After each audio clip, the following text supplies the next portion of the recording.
excited. Me too. All right. Why are we whispering, everybody? Thank you so much. Let's welcome to another Scarif Live. Let's I'm using a new monitor today, so funny story. 15 minutes before our live broadcast, my laptop died and I was panicking AF. So I just restarted and all is fine, but I can't move things. So I'm over here. I got this over here. But how you doing, Brad? Uh, Doing pretty good. I mean, the lighting looks good over there on your side. Doesn't look shady at all. Everything looks pretty good. You I'm, know, I heard it's always shady on Scarif, but I don't know who said that because it's always sunny on Scarif. We have forces of light that are surrounding us, penetrating us, and that's what I think. in fact, I we'll feel good. yeah, we'll have a couple of those forces of light talking with us tonight, and looks like Yes, we got some definitely. new faces in the chat too. A couple new That faces, so that it's is gonna be a great awesome. But you night. know what? Before we start, I totally forgot to play our little intro here. So This podcast is part of the Red 5 Network. For more Red 5 Network podcasts, visit red5network.com. thank you very much, Alex. And yeah, speaking of new followers, if you're new to the channel, welcome. And if you're new to our Scarif Live Hangout, grab a drink, make sure you have refills ready, and put your thinking caps on tonight because this is going to be a good one. I am Ro. Hopefully, you know me. And with me is Brad, my co host. We've got a special show tonight. One of our deep dive topics that have become a fast favorite of ours. I want to remind everyone in the chat to subscribe to the podcast and make sure that you hit the notification button. Make sure you interact with us on Twitter too. We're very active and we love chatting with you guys. You can find the podcast on iTunes, Google Play, Stitcher, Pandora, Spotify, podcast.com. I don't know where else, and wherever else I guess you find your other favorite shows. A special shout out to our patrons, Alex, Mr. Salty Nerd himself, Chad from Hyperspace and Holocrons, Jay, Joey, Matt Vader, another salty nerd, and Nicholas, and of course you, Brad, a patron of yourself. Thank you very much. But thank you guys for your continued support. We succeed because you give. That should be a sticker. We'll make it a thing. We'll make another T Public shirt. We'll make a T Public thing. Yeah, that's awesome. What's happening, Brad? Thanks for joining us on this wonderful show. It's going to be a lot of fun. Yeah, these Scarif lives, with not only are we doing the deep dives, but it's good to have the the interaction with those in the chat, as getting their questions answered and stuff like that, and taking it to the next level. Finding out more about the saga. Well, these some of the previous ones that we've done have been really mind blowing. That is one of the reasons I love doing these Scarif Lives. We really get into some nitty gritty, just some additional topics, things that that are that have or that are interesting to us. So our last Scarif Live was our interview with best-selling author Claudia Gray, and that show, both on YouTube and the podcast version, enjoyed a record-breaking download and listens numbers. So thank you guys for that. It was a really great time. We certainly had a great time talking with Claudia on that one. We had several folks take it upon themselves to pick up a few of Claudia Gray's books, like Steve. You may know him as Otter272, just finished Bloodline. He says he enjoyed it. We talked about that with Claudia. Lots of fun. And so, yeah, don't forget to hit subscribe, hit the notification button on YouTube so you don't miss any future Scarif Lives like tonight's broadcast. But we're going to bring out our guests in a moment. But I wanted to ask you, Brad, we had to postpone Kevin Scott's recent interview due to everything that's happening in the world. Obviously, that's a tough time for folks, and we wanted to focus on the dialogue that people were having online regarding some real world issues. Obviously, Star Wars is an escape for us, but sometimes we kind of have to step back and join the fight, as it were. But we'll get Kevin on soon, we promise. Brad, speaking of social issues, you want to remind folks about our Krennic Cares initiative. What's that all about? Yeah, absolutely. I mean, this, the pandemic and everything that's happened since, it's hit a lot of people hard. And it's times like this where I think charity is most important. You can, give anytime, and we encourage giving at any time. But, talking about being that light, as you said, we introduced Krennic Cares. Look up hashtag Krennic Cares on Twitter to find out more about it. But we're nearing 2,000 followers for the Scarif account on Twitter. And before we got there, we wanted to have people mention their favorite charities and provide links to their favorite charities. And then once we get to 2,000 followers, we are going to hold a random drawing, and the Scarif Scuttlebutt will be donating to the winning charity. So what we'd like people to do is get on Twitter, post a link to your favorite charity, cause, even a GoFundMe, if that's what drives you. Post a link to it and add the hashtag Krennic Cares so we can build awareness for it. And then we look forward to picking one of those charities and then making a donation on your behalf to that charity. So please check out the hashtag Krennic Cares. So if Krennic can care about something, I think anybody can.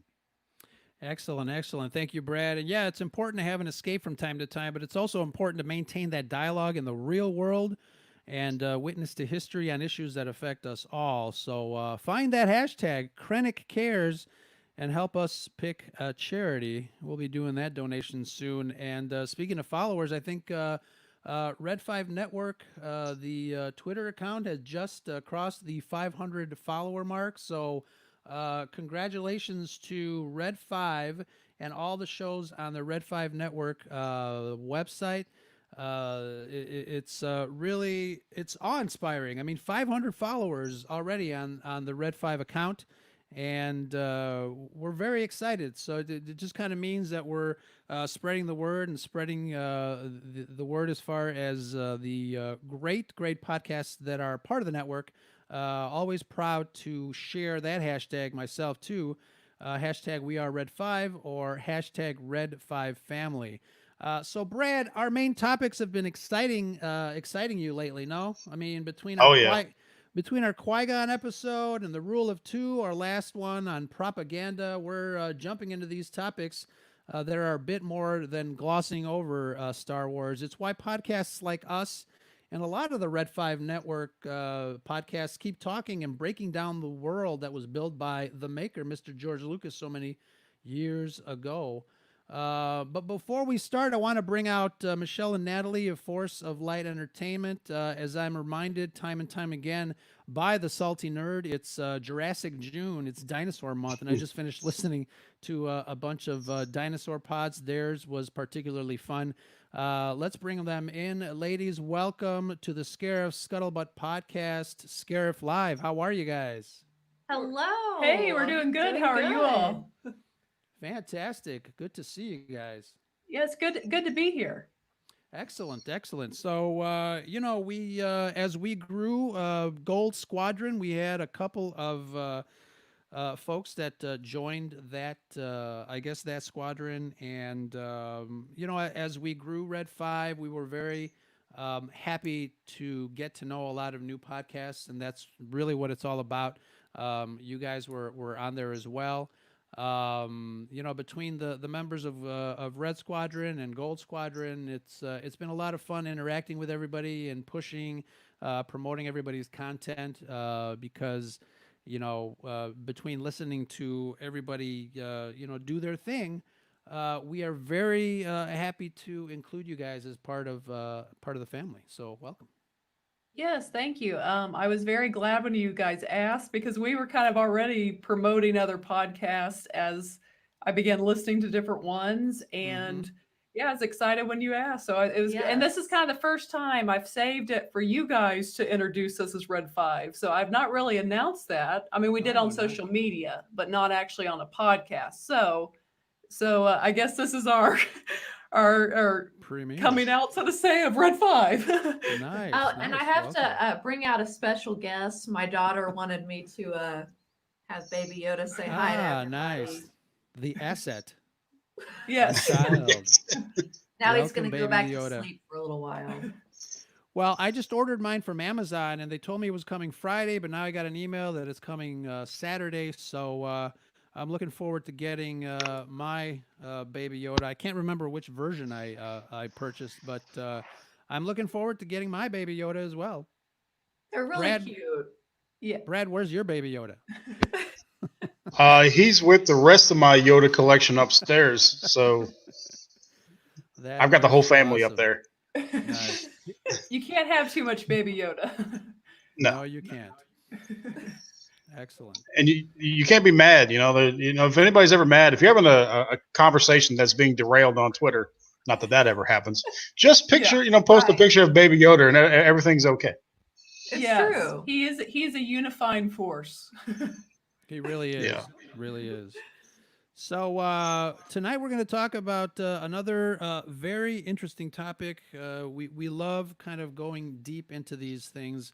A lot of podcasts obviously talk about speculation, casting news, who's directing this. But I really love just getting into the nitty gritty on some of these topics that are a little bit more ethereal and a little more deep and spiritual. And obviously, this is definitely one of those. Brad, you want to start us off and maybe do a little primer on what we're going to be talking about tonight? Yeah, sure. So, like you mentioned with the Scarif Lives that we've done in the past, we've hit on a lot of these topics. Tonight, we're going to be talking about, prophecy, the will of the Force, fate versus free will, redemption. We've talked about all these things separately, but it'll be good to kind of consolidate those conversations. And we thought the ladies from Force of Light Entertainment would be the right ones to do that with. Because of their background. So I'd love to start there. Would give our listeners your background.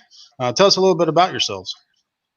Oh, well, I am actually, some of these topics are very relevant to my studies. I am actually doing my PhD in renewal theology. So some of these subjects we're going to address tonight, especially kind of the fate versus free will, is something that it's a very real topic to me and in the things that I study as far as school and theology.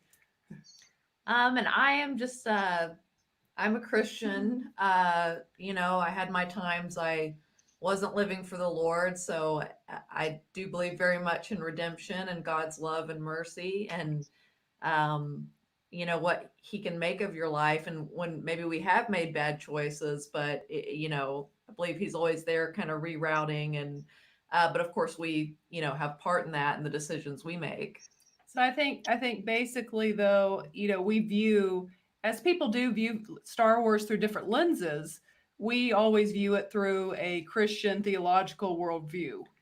We do, like through a spiritual, like that's one of the biggest things I love about Star Wars is like the spiritual aspects of it. So it's really fun to get to talk to you guys, talk about it more through that lens.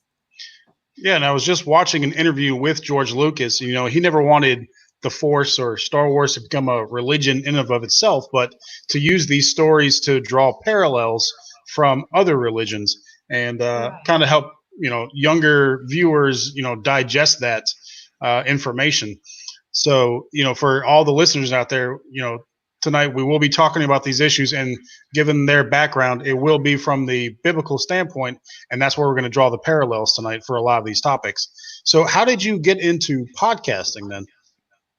Oh, well, I have a Christian podcast, which is just Force of Light podcast. And as I was getting the equipment to get going with that, I was just like, Natalie, do you want to start entertainment? Because I've always loved talking entertainment with her. She and does, I love yes. discussing movies, and my brain just kind of keeps working through things. I analyze things.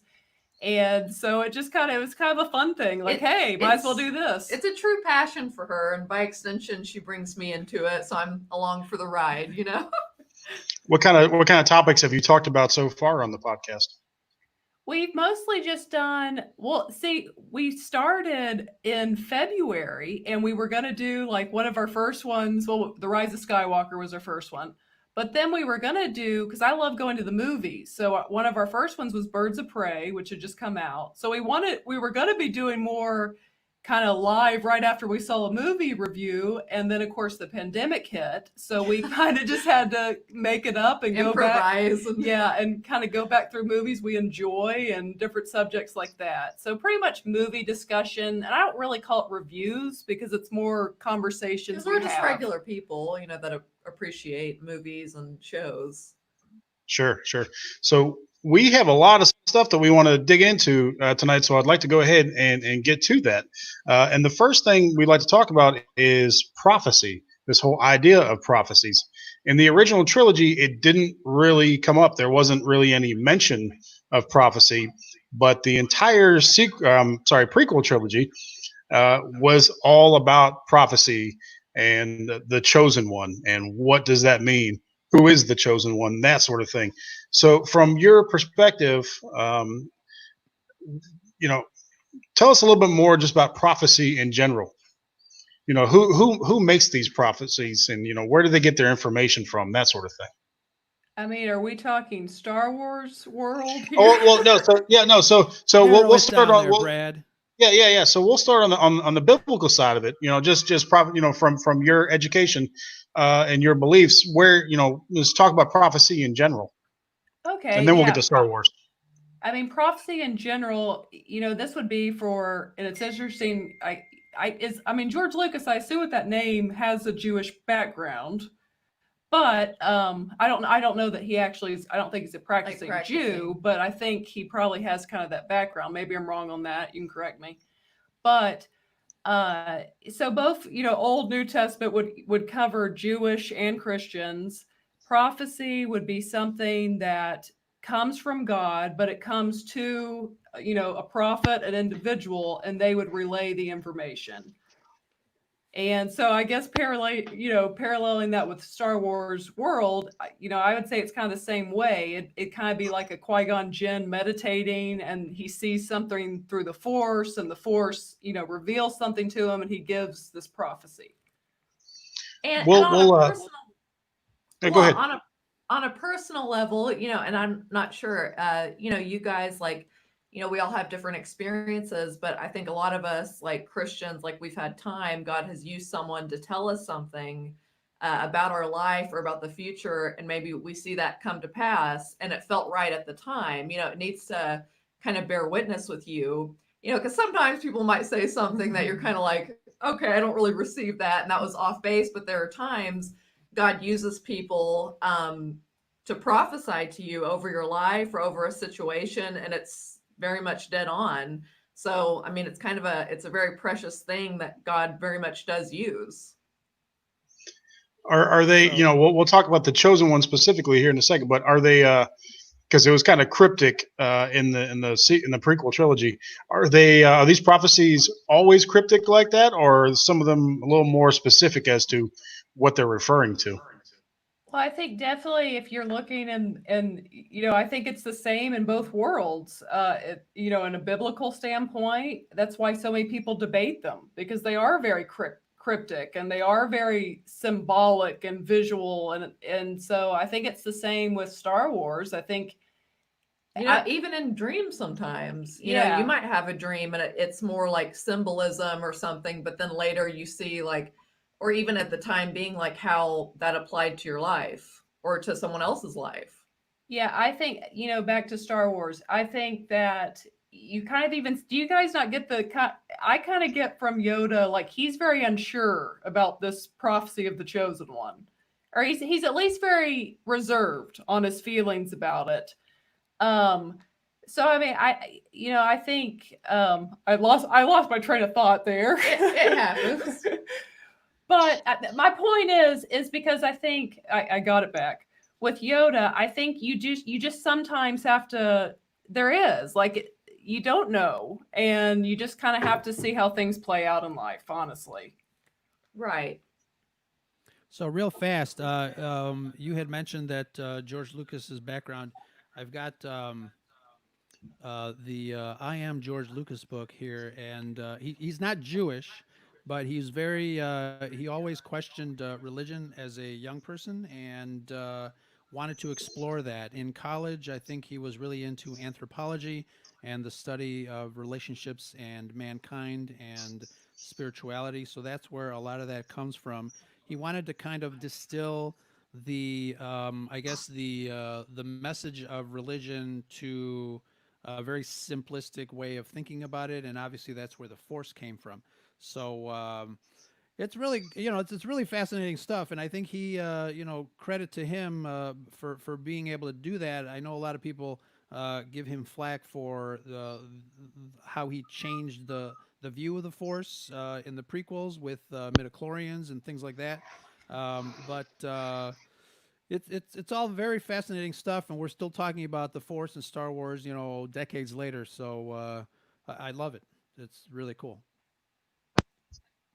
Yeah, Yeah. and you mentioned there was some discussion between Yoda, specifically Yoda, Mace Windu, and Obi-Wan about the prophecy.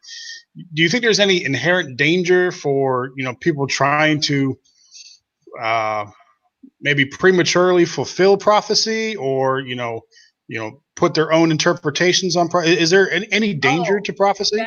that to me is the danger. And I was gonna get, I actually have that in my notes because I told him off camera that I watched Revenge of the Sith for the first time in a while. And sorry, my camera cut out. And anyways, watching that, you see that I think they put on Anakin all the talk of him being the chosen one. I think leads to his downfall because it gives him this ego and this thing that I think he feels he has to fulfill. That's just too much on someone. Like, because no human can, no one can take that. I'm the chosen one. So I think too. I think there is a danger in, like I said, we just said, prophecies are vague. They're kind of, we're trying to figure it out. So you just kind of got to let it play out, like I said. And like I think, back to Star Wars, I think that was one of the major flaws that happened was Qui-Gon Jinn so early on, pretty much letting him know you're the chosen one at like 9 years old. That was just a lot. It's a lot to Yeah, do that for a is 9-year-old. yeah. Yeah. Well, and don't you think it can kind of lead to a big head, sort of, yeah. or And you see that in his character. Like you see his arrogance. Like Luke is much more humble of a person than Anakin was. but Luke doesn't really think much of himself when we meet him, from his background and stuff. So it is very different. And he's Yeah. older. He didn't Yes. have the True. I guess the stigma of being called the chosen one. Luke was very humble, very Yeah, Yes. it's lived very on a pure. backwater planet. He worked with his uncle, and very very different upbringing. I mean, you know, I think even Anakin, when he was finding out how easily he could do things through the power of the Force, he started to believe it himself. So I think that kind of contributed to his big head syndrome, if you will. Yeah. But yeah, it's just interesting stuff. We got a lot of people chatting in the chat, commenting, and then I'll go ahead and put some on there if you guys want to take up those things as talk points. But yeah, it's really fascinating stuff.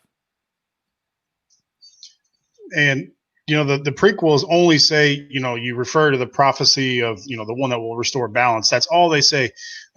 Luckily, we finally have a little bit more information on that. And Claudia, we just had Claudia Gray on a few weeks ago. And we talked about Master and Apprentice.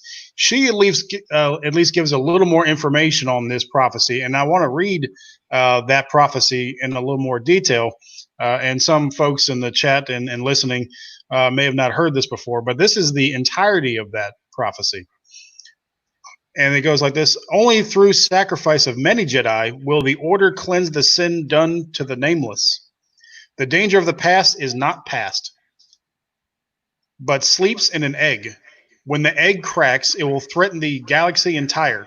When the Force itself sickens, past and future must split and combine.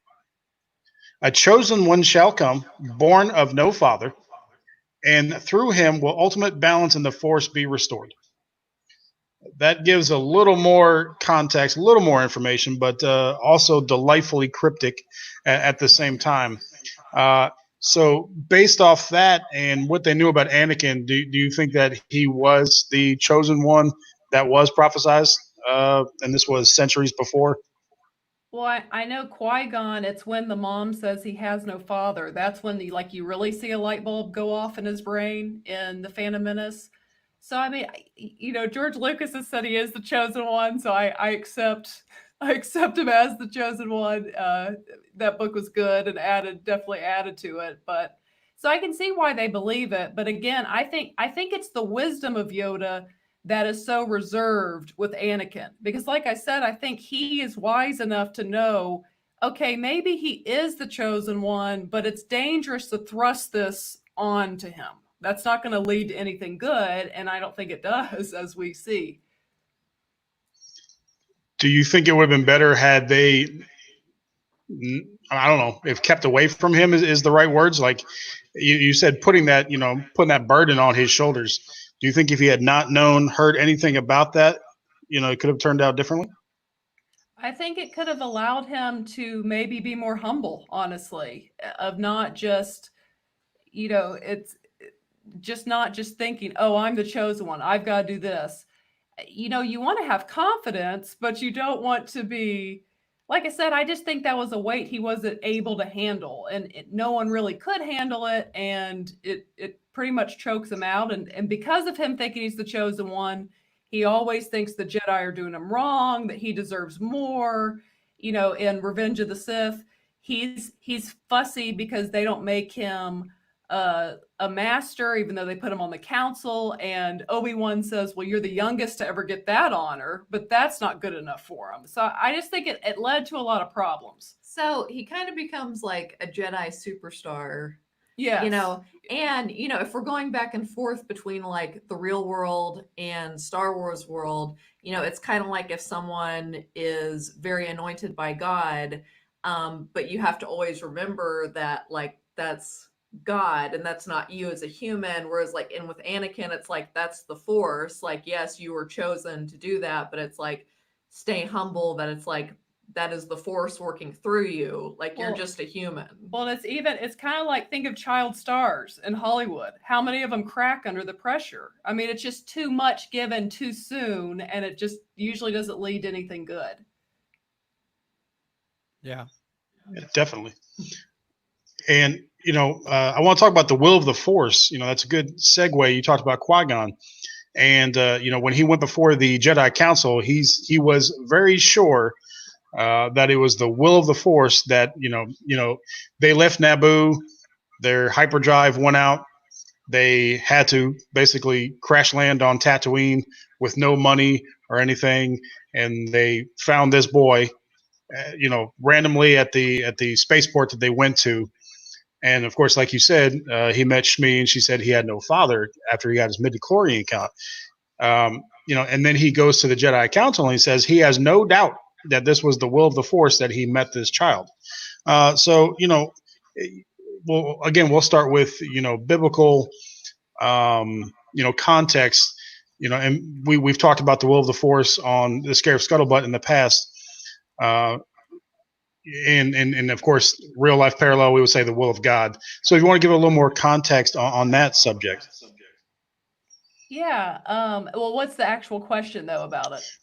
So how can one discern what is the will of God or will of the Force? Well, I think it comes back to, say, I listened to you guys' episode about Qui-Gon Jinn, and you kept talking about how connected he was to the Force. And it's the same, I would say the same in life with God. If you personally have a connection with God, the more in tune you're going to be to God's will. And I'd say it's the same, like I said. So literally, I'd parallel them exactly the same. Just being in tune with, in Qui-Gon's case, the Force, or, with God, either way.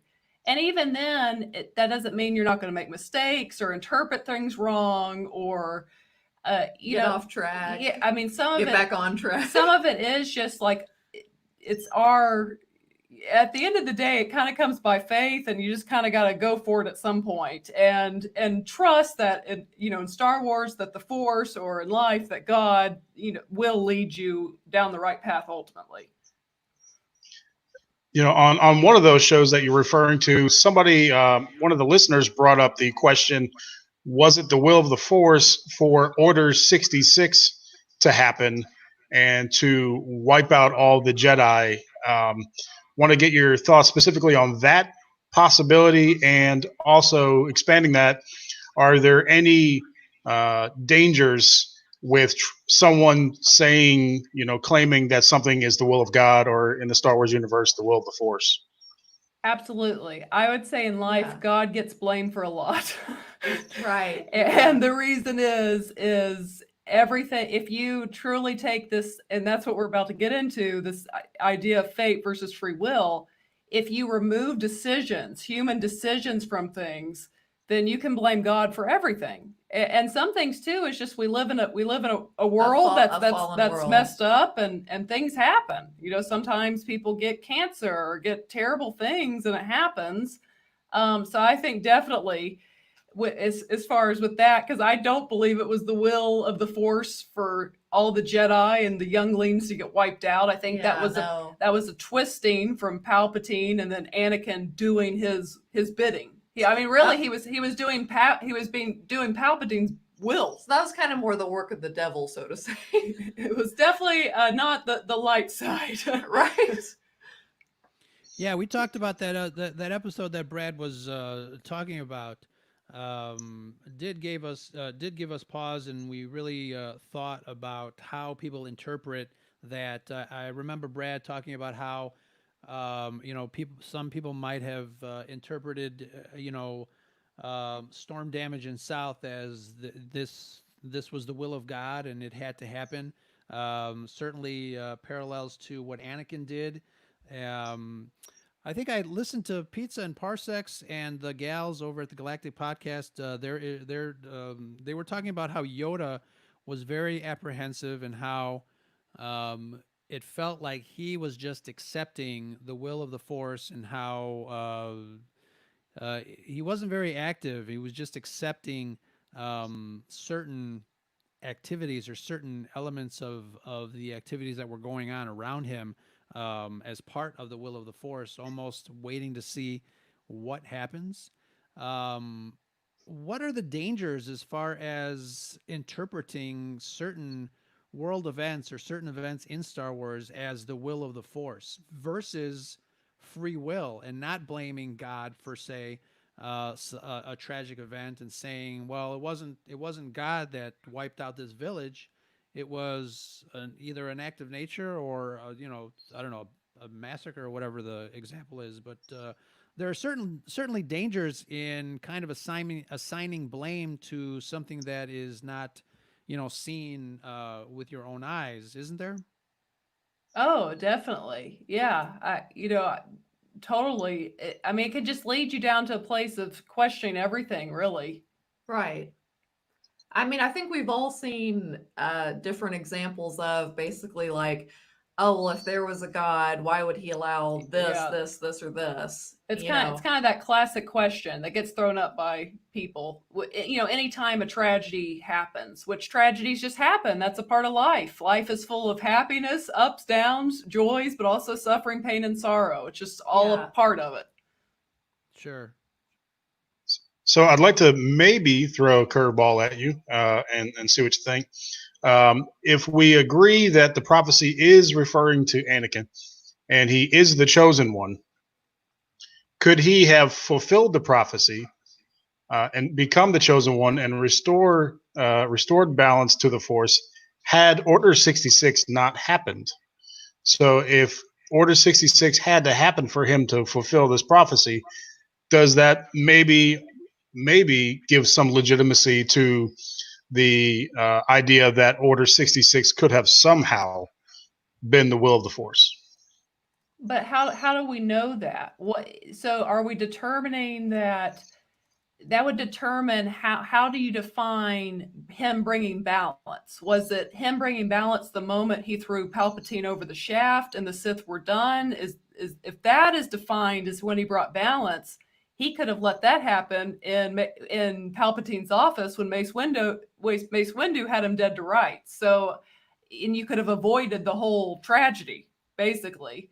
So I guess that would truly be dependent on your definition of restoring balance to the Force. I personally don't know if we'll ever have an answer to that. I think that's still very much up for debate, what exactly that means and when it happens. So I think you're right on that one. We'll be talking about that for another 42 years. Oh, yeah, definitely. So we've been hitting around it, and I know we all wanted to talk about, fate versus free will.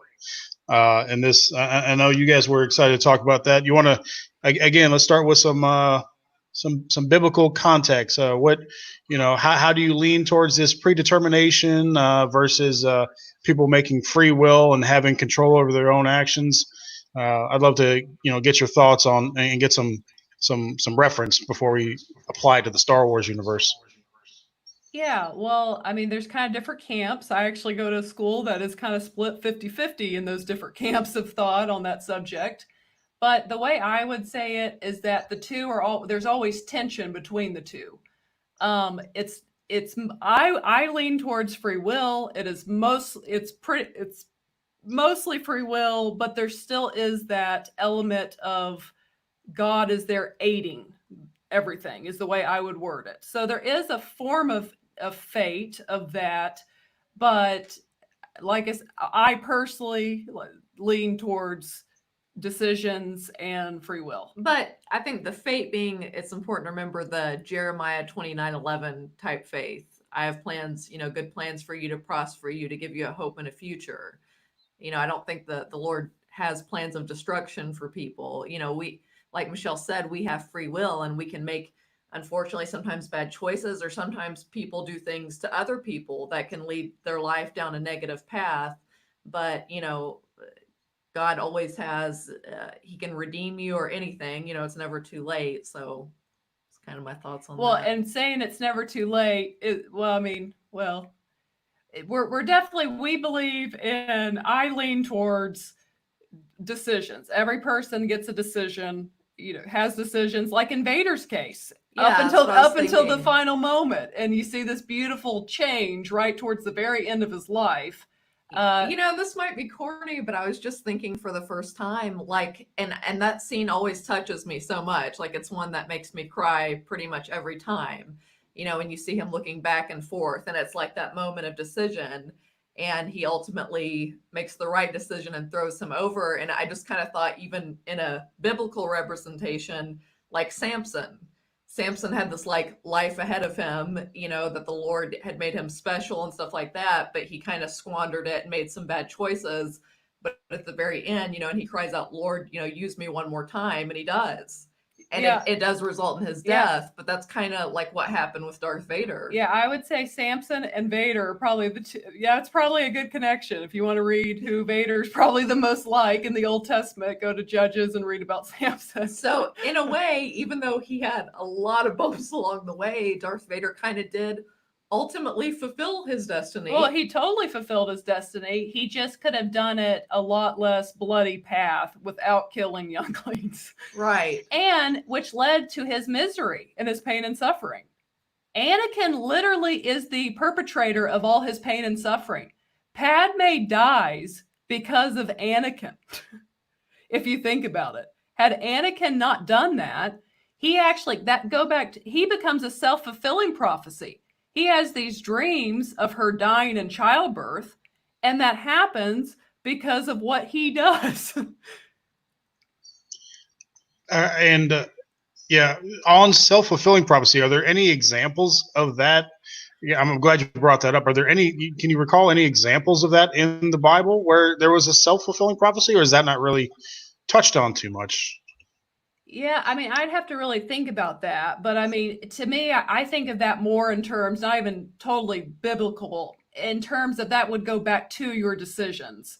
And to, with Anakin, that example I just gave, that prophecy, that those visions he have comes true because of his terrible decisions, and therefore it's fulfilled because he fulfilled it. Well, and I'm not sure if this applies, but and Mom, if you're watching, hi. Uh, but one scripture she told us all the time, all the time, as a man thinks in his heart, so is he. So, if you're thinking all the time, if your self-talk like I'm stupid, I'm not going to be successful, I'm not that, sometimes on a personal level it can become a self-fulfilling prophecy.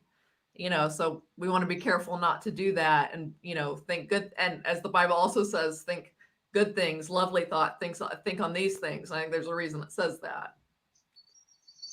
And we talked about the Qui-Gon episode, and to me it seemed, and Ro, you can correct me if I'm wrong, it seemed to be the consensus was, no matter, the question we pose for anybody who has not caught that episode is, would things have turned out differently had Qui-Gon been Anakin's teacher instead of Obi-Wan?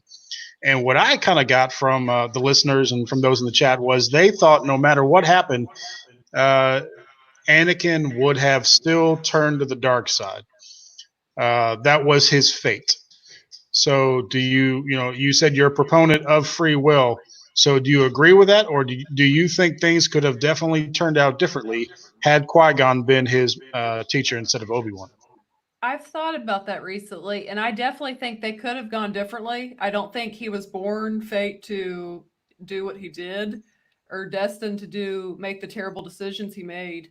But I think it goes, because I know I've heard Dave Filoni and them talk about Qui-Gon, and I think Qui-Gon would have been a way better person to be in his life than Obi-Wan, and because not even just because of Obi-Wan, but it was a different relationship where Obi-Wan was more brotherly, Qui-Gon was more fatherly, and it just would have been a better situation. But I will take it back further than that.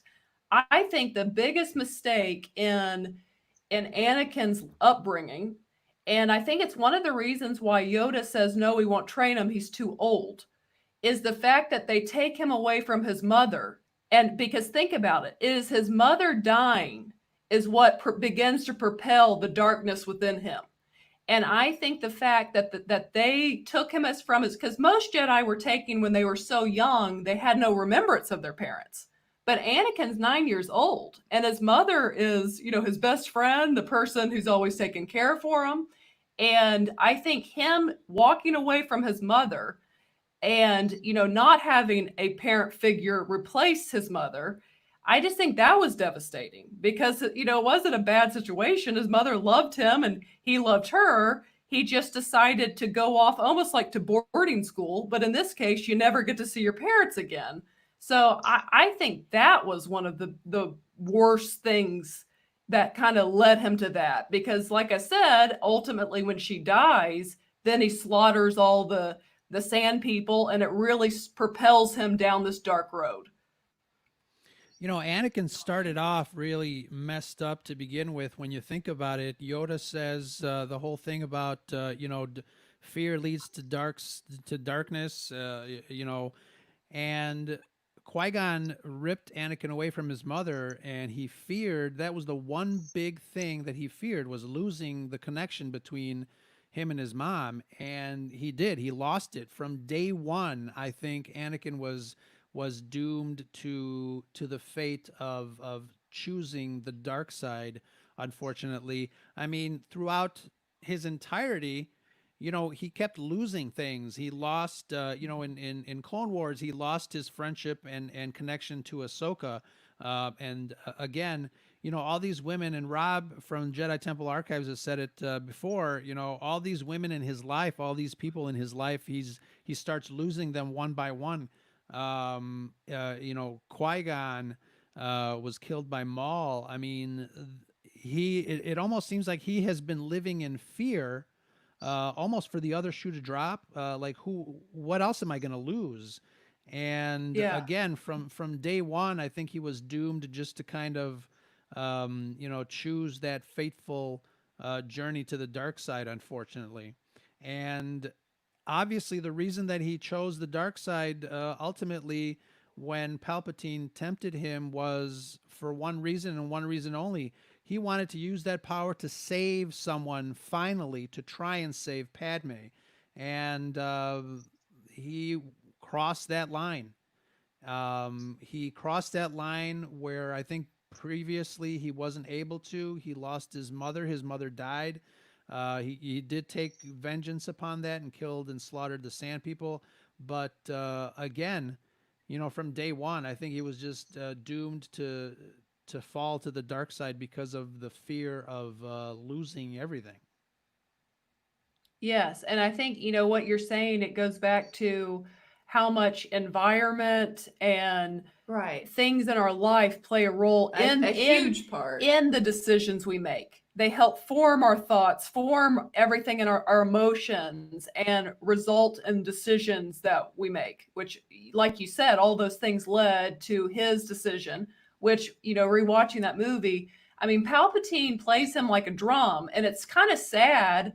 He's not even that subtle with blowing smoke, to Anakin, but he's so arrogant and young, it just feeds his pride and ego, and it's just so easy for him to manipulate him. Yeah. I know you said you believe that Anakin is the chosen one, and yes, George Lucas does make statements to that as well. There was a good question in the chat from Danny, though, and I want to get you compared Vader with Samson. And Danny in chat posed the question: is Vader or Anakin maybe a John the Baptist type character, making Luke and Leia the chosen ones?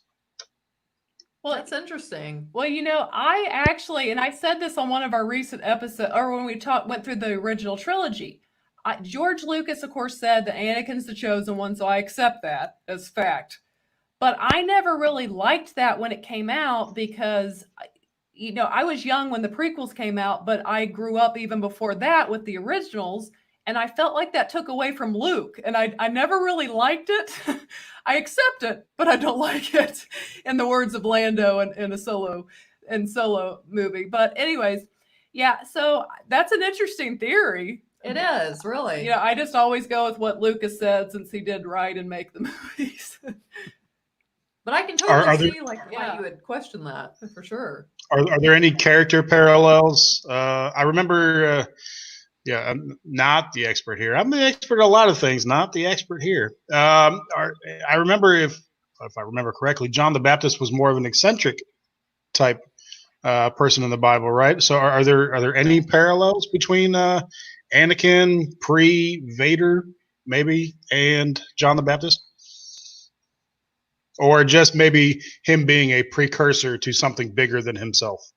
Yeah, I see. I think that the best, I think Natalie had a good example. I think his biblical counterpart would be Samson.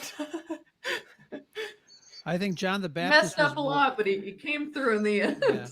John the Baptist is more of the General Grievous of the Star Wars universe. He's the precursor to the main baddie, or to the main character But I'm glad you explained that one. Yeah. There's obvious parallels. The Anakin born without a father, obviously the Christian connotation there. George Lucas, again, very interested in philosophy and religion and spirituality, and it's embedded in Star Wars. Whether you like it or not, a lot of people, like you said, don't want the Jedi to be a religion, but since it's based in a world religion, not one in particular. Obviously, Lucas borrowed from many philosophies, and that's why we keep talking about it. That's why we keep talking about it. I love it. And Cam in the chat just brought up a good point. I think he might be dead on. He thinks of Qui-Gon as the John the Baptist type character. So I could definitely see that. Yeah, that actually is probably a pretty good parallel. I think he nailed it with that. That was a good one. Yeah. So Anakin has fallen. He spends 20 years as Darth Vader, commits countless atrocities, basically participates in mass genocide across the galaxy, to put it lightly, being part of the Empire. And one of the things that we spoke about in our Joseph Campbell episode was this idea of redemption. Now, we talked about Joseph Campbell, who is more, his expertise was mythologies, specifically Greek mythology and Native American mythology. In his hero's journey, redemption isn't really part of it per se. His is more about coming back as a different person and that sort of thing. But we definitely hit on redemption in that. So I'd love to, I think this is the culmination of this whole conversation is redemption. And what can the Bible, and we'll start there again, what can the Bible teach us about redemption? Can I actually go back? I had a thought back Sure. on the fate and free will thing. I want to Yep. say this because I think it's important to this conversation in Star Wars is Yoda says always in motion the future is. And I think that line is supposed to be, implicate because it's based on decisions that are made by people. And that's why the future is always in motion. You can't know the future because it's based on decisions. And last thing on you think, that bringing up about, is it the will or was it the will of the force for this to happen? Relating back to God, I think the plan of God is done and will ultimately be done, but the will of God is not always done. Think of the prayer that Jesus says to pray, let thy will be done on earth as it is in heaven. The will of God is not always done in our life or in the world. And I think it's this, but the plan of God will be done. And I think it's the same with the force. Like the plan for the chosen one to fulfill that ultimately happen, but it didn't really happen probably in the way the force willed it to happen necessarily. I just had that thought, but Yeah. So on that, before we'll get back to redemption here in a second. You ever watch The Price is Right? One of my favorite games on The Price is Right is Plinko. You guys remember Plinko, where they would they're on top of the big board and there's all these little pegs and they would drop the chip and it would go all these different ways and it would land in a certain slot, right? And that would be how much money they won. Going to what you said as far as what Yoda says, always in motion. So as far as fate versus free will, there was 20 different slots it could fall under when it got to the bottom. I think fate would say that no matter which different path it followed, you would always land in the same slot and win the same amount of money. Whereas far as free will goes, you make these decisions and that will determine where you fall. So even if, I guess maybe just trying to get some more understanding for myself. So even if you fall in a different slot per se, that can still be the will of God or the will of the Force. Well, I mean, I think it's the will of God or the will of the Force in Anakin's case to not go down these swervy paths to get there. But at the end of the day, as Natalie said, the camera keeps showing Vader, look, and it's showing you this processing that's going on in his head. At the end of the day, he still makes a decision, and it's a sacrificial decision. He knows as soon as he picks up Palpatine, he's dead. I mean, he's going to be fried by all this lightning. So at the end of the day, and that's where I said there's always tension between fate and free will that you just can't.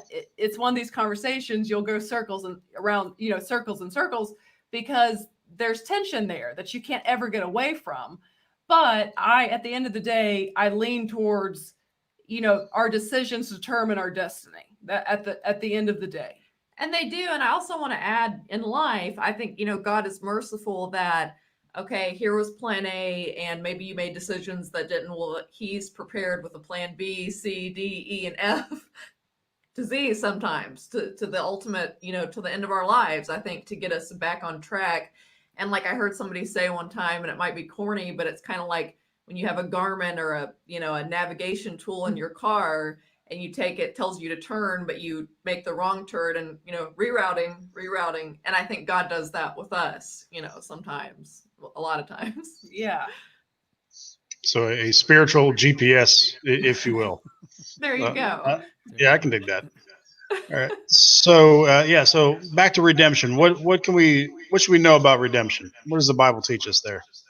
many things. Yeah, I mean the whole book of the Bible is about redemption. It is, I mean, the book of the Bible is about the creation, fall, and redemption of humanity and their relationship with God. All of it's through this relationship with God. So I mean that is the whole purpose of it, and that's why as Christians you can say, and I'm sure you can as another religion too, but as Christians it's so easy to relate to, and I'd say it'd be the same way for Jewish people also.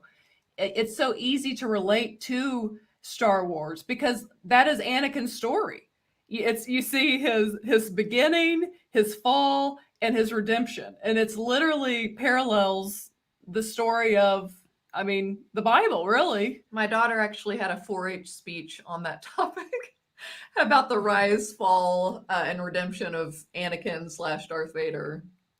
Yeah, and I will say this, relating it back to the Bible, the one scripture everyone knows, even if you're not a Christian, John 3:16, for God so loved the world that he gave his only begotten son. In Star Wars, love is the driving force. And I see that as another parallel, that love in the Bible is this driving force that brings about redemption. And it's the exact same thing in Star Wars. That love drives out hate. Yes, it is. It is Luke's love for Vader. And then ultimately it translates into Vader's love for Luke and Leia that brings about this redemption. And you see the same thing in Ben Solo. I mean, that's why I find that scene so powerful, because you have his mother speaking to him, you have Rey do this act of kindness and love, and it's that love that just truly brings him back to who he is. Kind of, why would someone save me? Yes. Right now, the condition I'm in, and I think as Christians, we can all say that. Something like, why would he do this for me?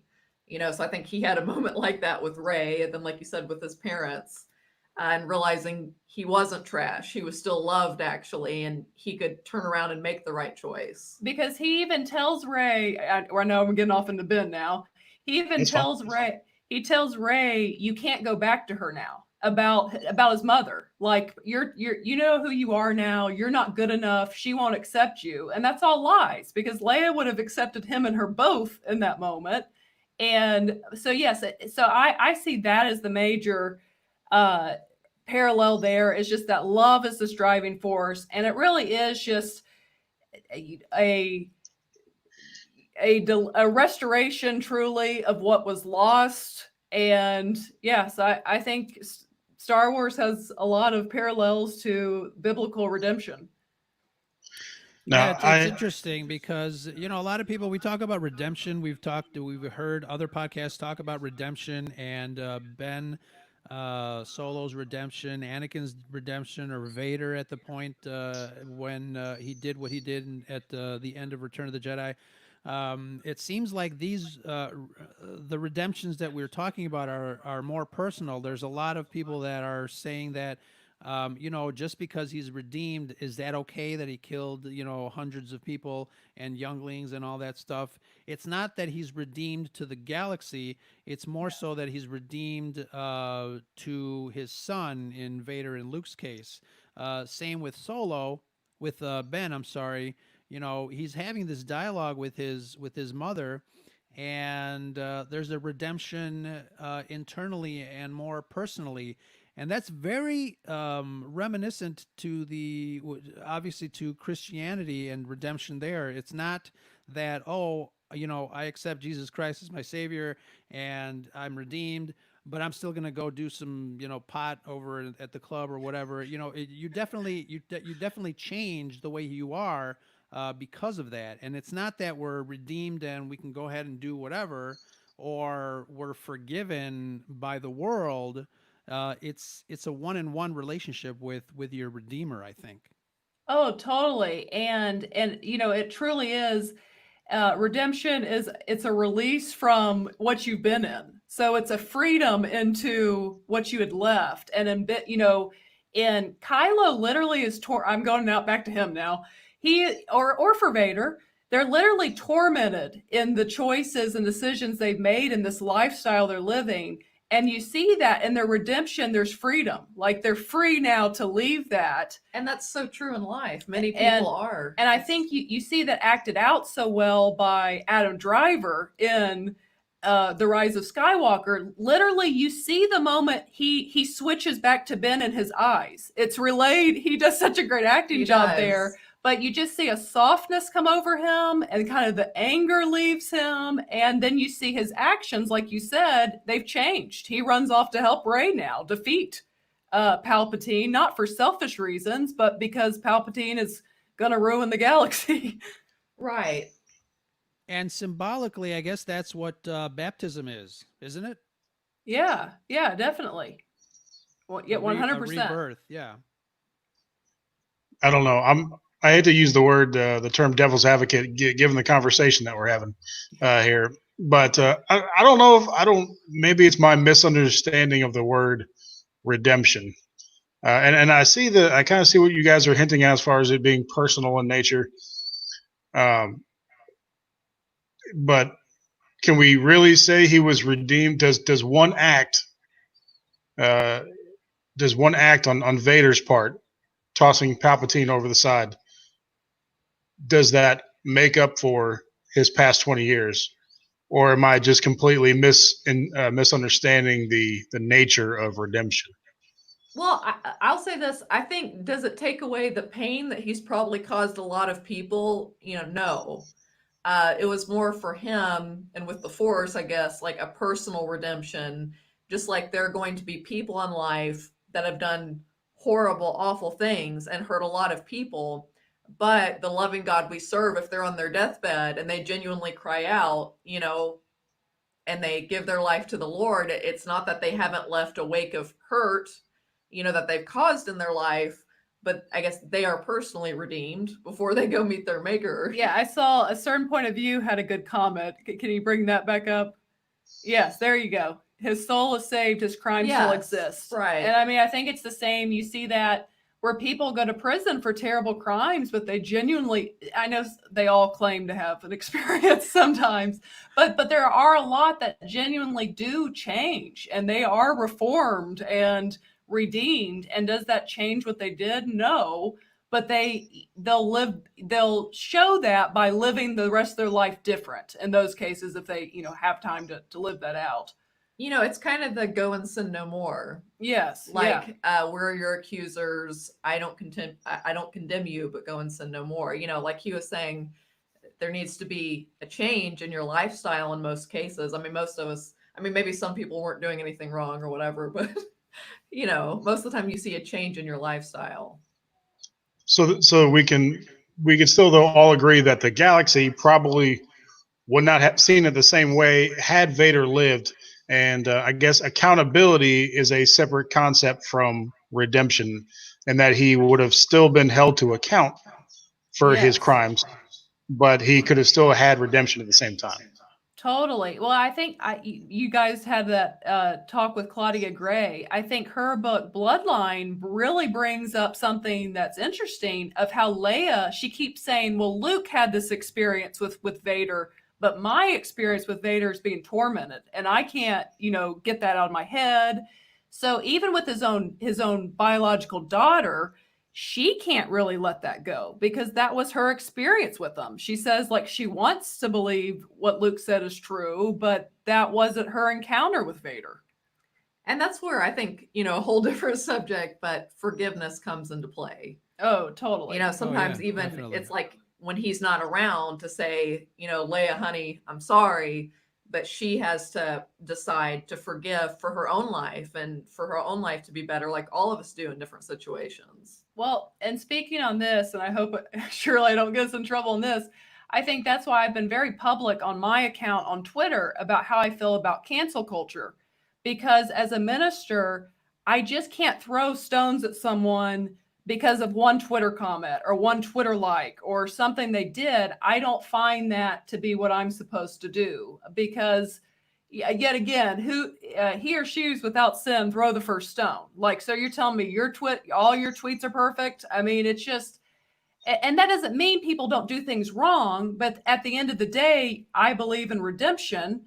And I believe Star Wars teaches us that. I mean, it's at the bitter last moments that Anakin comes back and Vader is redeemed. And I think, we all just need to learn to be a little more merciful with people, because we all make mistakes, and we all especially say things we don't mean. I mean, we've all been guilty of that.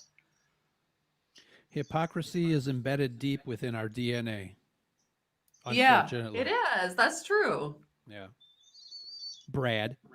I mean, I think my problem is I just don't provide enough context in my tweets. If I provided a little more, I know what I'm tweeting. I know exactly. It makes perfect sense in my head. And it's your fault if you don't interpret it the way that I meant it. So the fault is on you guys, not on me. And anybody that's known Ro and I over the last year doing this podcast knows we don't, it's not our primary concern as to whether people get uncomfortable or anything like that. We want to have this open dialogue because that's, we 100% feel that's how you learn and grow. So, we don't shy away from any conversation, like us or hate us for it. That's what it is. And I think people are finally catching on to that. It's been an uphill battle, but I think people are, Ro talked about the Red 5 network, and if you look at those podcasts across the board, I don't think you can find a more diverse group of podcasts than what we have at the Red 5 network. We are certainly not like the other podcasts, and you guys bring an entirely different flavor to it, but we respect each other's opinions at the same time. And I think that's what it's all about, Yeah, well, Definitely. I was thinking it's like we will have unity as a people, not when we all agree with each other, agree with everyone's political, religious, or whatever beliefs, but when we can disagree in a merciful and compassionate way with one another.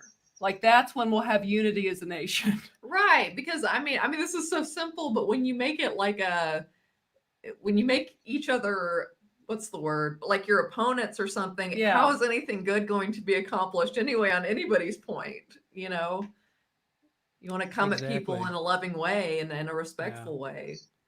I mean, we all want the same things. It's just, we have to. I'm always a proponent of helping each other out and listening and just taking a seat and seeing what everybody else is about and taking that in, and maybe you'll learn something. You might not be convinced, to think that way, but it's always interesting to find out what other people are, talking about or saying or thinking. Barring the problematic ones, but for the most part, I think it's one of the really great ways to be able to not only expand your horizon, but learn a thing or two about yourself. Definitely. It's good to keep an open mind, and I think we're learning till the day we die. Yeah, well, should And be. yeah, it should be, and learning about other people's experience, and seeing things through a different lens that maybe we hadn't thought of before. So yes, I think that's very important. Awesome. Yeah, definitely. Brad, Well, any Michelle, I know. Yeah, Michelle, I know you prepared a whole bunch of notes for these topics. Are there any points along the way that we may have missed? Any other parting thoughts on the things that we've talked about tonight? No, I think we've covered a lot. It's just a fascinating subject and something that you can continue to think about really the rest of your life, because like I said, there's always that tension there between those two topics that I think we just kind of have to be humble when we approach them in general, really. absolutely. Well, we wanted to thank you guys for coming on. It's been I say it's been a long time coming. I guess it's only been a few weeks, but it seems like a while. We've been wanting to have this discussion with you guys. So thank you for coming on. We will definitely have to do it in the future as well. How can people find your podcast? They can find us. We're on every place that podcasts are, Apple, Spotify, Google, all the other ones, Stitcher, all the different, anywhere you can find a podcast, you can find Force of Light Entertainment. And we have Force of Light Entertainment on Twitter and Instagram. And you can find me at Michelle34Smith on Instagram and Twitter. And I'm Natalie R. Grace on Twitter, and NatLovesBella07 on Instagram. And I just want to thank you guys again. Thank you for having us. And bear in mind, everybody, we're kind of new to this whole the camera and all that type of thing, so we're getting used to it. But this was really fun, you guys. Yeah, but I think it's a very fun conversation, and like I said, I'm working on my PhD, and one of the things that I've really wanted to do for a while, and I'm gonna have to wait till I write my dissertation, but I would really love to write a book on Star Wars and Christianity. And like we said, That'd be cool. Star Wars isn't based on Christianity, but from it really any religious viewpoint, you can find things that you really relate to spiritually in Star Wars. And that's definitely the case, I know, from so many people with Christianity. There's just so many life and spiritual references that you can see. Yeah, parallels that you can see. So that's in the goal for the future at some point. So we really appreciate this. Has been we don't usually have these type of conversations, so it's been a fun and unique spin on talking about Star Wars for us. All I heard there. Yeah, I was going to say, all I heard there was your dissertation is not on Star Wars and Christianity, because I think there might be a missed opportunity there. I think you might want to rethink your dissertation. That would be pretty awesome, but I don't know if the board would really accept that dissertation. All right. But yeah, like like we said earlier in the broadcast when we started, these are the types of topics that we love, kind of going deep in and examining. And everybody that follows the Scarif Scuttlebutt podcast has hopefully found out that these are things that are very interesting to us, and we'll continue to talk about them. You guys are welcomed on the show anytime. If you guys have any other ideas or any other topics that you guys would love to get in on with us, we are always open for discussion on these things because we enjoy doing that. Thank you guys very much. Thank you very much. Thank you for having us. And yeah, we'd love to. Excellent. Brad, any last final thoughts? Well, it's been another good show. This might be up there with my favorites. I think it'll definitely make top 3 as far as my favorites, up there with some, I don't know, man, propaganda and Qui-Gon. I think they're all related. This is good stuff, The propaganda one was excellent. I reckon if anyone hasn't watched that one, listen to it. Go back and listen to it. I really, really enjoyed that one. Thank you, guys. There'll be a sequel if Ro lets me, and I can continue that whenever. So, what do you guys have coming up? Can we tease folks in the chat and people that have been watching for the last hour? What do you guys have in the hopper? Well, for this week, because we're all having to be creative because there's no new content. For this week, we are going to be discussing a movie that it's one of those that I think deeply relates, to even kind of the way humans have been acting ever since the pandemic really began. But we are looking at The Dark Knight. Yeah, The Dark Knight. And going to be talking that this coming Sunday. So we're looking for, it's one of my favorite comics of all time. So we're going to be discussing that one. Yes. Awesome. I think I posted that Dark Knight was shot in Chicago, the film. Yes. Movie. And every time I go down Lower Wacker Drive, when there's nobody around, I will roll the window down and I just scream out, Rachel! It's a dumb thing that I do, me and my friends. But again, thank you guys for joining us. Everybody in the chat, thank you guys for joining another episode of Scarif Live here on the Scarif Scuttlebutt podcast. Force of Light, again, thank you guys for joining us. Brad, I know you probably have some more trouble to make on Twitter, so we'll end this real we're on a roll. We are on a roll because it's always shady on Scarif. But other than that, thank you everyone for joining us on another wonderful edition of the Scarif Scuttlebutt podcast, Scarif Live. Don't forget to check out us and everybody else in the Red 5 Network family. We've got red5network.com. Check us out. We've got all sorts of content. And like Brad said, no two podcasts are alike. We've got a lot of voices on the podcast, very versatile voices that is great to listen to, whatever your taste may be.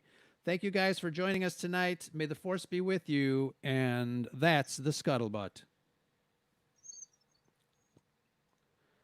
Awesome, guys.